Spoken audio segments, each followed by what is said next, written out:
Hi, this is Lucia with The Art of Love. Thanks for listening, and if you are listening to this on iTunes, remember to leave a review. This week's podcast was inspired by a comment on my Periscope, which, if you'd like to follow me, the username is Cougar Expert.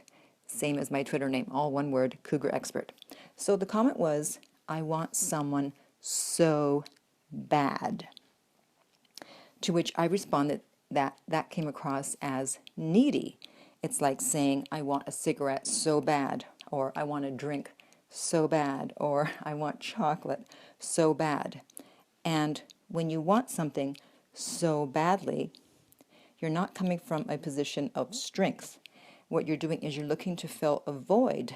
But the problem is that that void can only be filled temporarily. So having that cigarette is a temporary fix. Having a drink is a temporary fix. Having chocolate is a temporary fix. And yes, even having a partner is a temporary fix.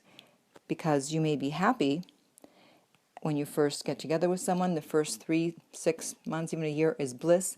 And then you're faced with the issue that you had before, which was that you have this void because you didn't take care of the primary issue. It was like putting a bandage on a major problem. And the main issue is that you don't feel fulfilled in life in general. And the way to fix that is to get a life. Now, a lot of people, when they hear get a life, they think that means, oh, you have to be busy, you always have to be doing something. No, there's a lot of people that are very busy and they're really not doing a lot, or they're very busy and they're not fulfilled.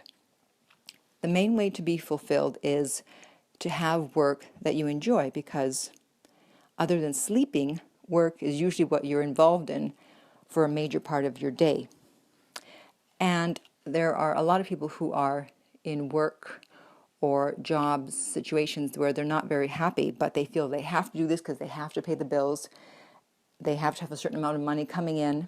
But the funny thing is that when you're doing work that you love, all those things that you think you need, and therefore that's why you have work that you're doing that you're not happy with, but that's bringing in a certain amount of money, those things, you don't really need them once you're happy.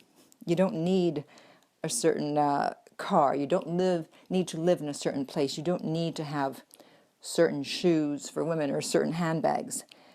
But the reason that you want those things when you're not fulfilled is because you want to fill the void of not being fulfilled.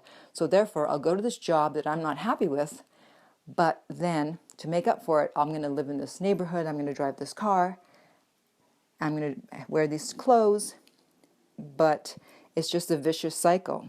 So you break that cycle by thinking about what do you really want to do, doing it, find a way to do it, even if it means less money. You'll find out you really don't care that you're making less money because you're so happy to be doing what you're doing. Those other material things become irrelevant. You don't care about the car, as I said, or the home, the clothes, etc., etc. That's the main way to be fulfilled. And the secondary way is to have people in your life who bring out the best in you, not the stress in you. And so you need to figure out who's giving you energy and who isn't. And that is the two main ways to fill this void that you think that you need by having a partner. And you'll find that you don't need a partner. You're now in a position of strength because you feel fulfilled. You have your life where you're doing work that you're happy with. You have great people in your life. And therefore, you're able to make better choices in a partner. If you meet someone, great. If not, you're fine. You don't need to be with someone so bad because that void no longer exists. So you're able to choose wisely. So, if you have a question about anything I've said in this podcast or about any other issues in love, dating, relationships, you can contact me on my website, theartoflove.net. I am available for private coaching. And in the meantime, remember that love inspires, empowers, uplifts, and enlightens.